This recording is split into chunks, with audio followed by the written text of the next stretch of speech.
তোকে বারবার নিষেধ করেছি আয়নার সামনে অর্ধলঙ্গ হয়ে কাপড় পাল্টাবি না। খালার কথা শুনে আয়নার সামনে থেকে সরে গিয়ে গায়ের উপর ওড়না জড়িয়ে নিল নেওয়াল। খালা বিড়বিড় করতে করতে নেওয়ালের রুমে ঢুকলেন। নেওয়াল ভাবলেশীন চেহারায় বিছানার ওপর এলোমেলো করে রাখা জামাকাপড় ভাঁজ করতে করতে মনোযোগী হয়ে গেল। রাতের বেলা আয়না দেখবি না, আর আয়নার সামনে কখনো কাপড় বদলাবি না বলে দিচ্ছি।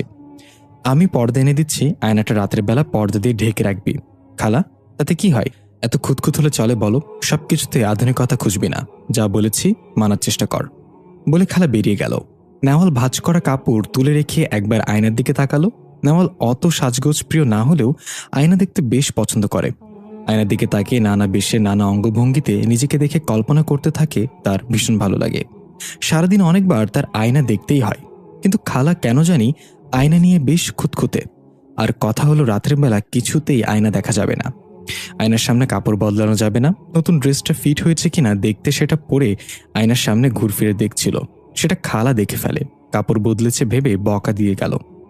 খালার এমন আচরণ নেওয়ালকে বিস্মিত করে। তার খালা কখনোই এমন ছিল না। তার মা মিথি আনোয়ার নেওয়ালের এই অভ্যাস দেখে বলে, তুই একদম তোর ছোট খালার স্বভাব পেয়েছিস। ছোট থেকে তোর খালা সাজগোজ প্রিয় ছিল, সুযোগ পেলেই আমার রুমে গিয়ে আয়না দেখত। কিন্তু খালা হঠাৎ এমন হয়ে গেল কেন কে জানে। নেওয়াল রান্নাঘরে ঢুকে মায়ের পাশে এসে দাঁড়ায়। মিথি আনোয়ার তখন মনোযোগ দিয়ে রান্না করছিলেন। নেওয়ালকে দেখে তার মা জিজ্ঞাসা করে, কি রে সাথী, আবার বকেছে নাকি? আচ্ছা মা, খালা এমন করে কেন বলো তো? ও একটু এরকমই, থাক, মন খারাপ করিস না। নেওয়াল চুপচাপ দাঁড়িয়ে থাকে। ছোট্ট শহরের এক কোণের একটা ফ্ল্যাটে নেওয়াল আর মিথি আনোয়ার ভাড়া থাকেন। 1 বছর হলো নেওয়ালের বাবা সড়ক দুর্ঘটনায় মারা যান। মিথি আনোয়ার একটা মহিলা হোস্টেলে ম্যানেজিং ডিরেক্টর হিসেবে কাজ করেন। সেই সূত্রে প্রায়শই কর্মক্ষেত্রে থাকা লাগে। নেওয়াল হোস্টেলে থেকে পড়াশোনা করত। বাবা মারা যাওয়ার পর মায়ের কাছে চলে আসে।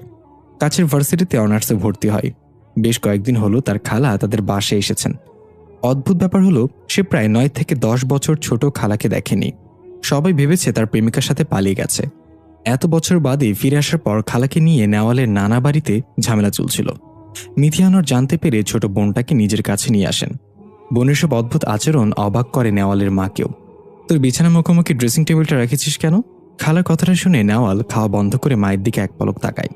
ওইদিকে আলোর ফোকাস ভালো পড়ে। খালা, সরিয়ে ফেলবি? রাতে যদি হঠাৎ ঘুম ভাঙে উঠে বসলে আয়নার দিকে চোখ যাবে। আর তুই তো এত বলার পরও পর্দা দিয়ে আয়না ঢাকিস না। মিথি আনোয়ার বোনের দিকে তাকিয়ে বললেন, সাথী, তুই এসব পর থেকে আয়না নিয়ে এমন করছিস কেন? তুই নিজেও তো আগে নেওয়ালের মতো ছিলি। বুবু, এটা ভালো না, তাই বললাম। আর নেওয়াল রাতে বিরাতে ছাদে যায় কেন? রাতে ছাদে যাওয়া একদম ভালো না।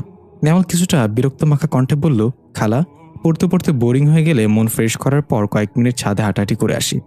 এখানে সমস্যা তো হওয়ার কথা না। শহরে থাকিস জানি, এসবে তোয়াক্কা করিস না।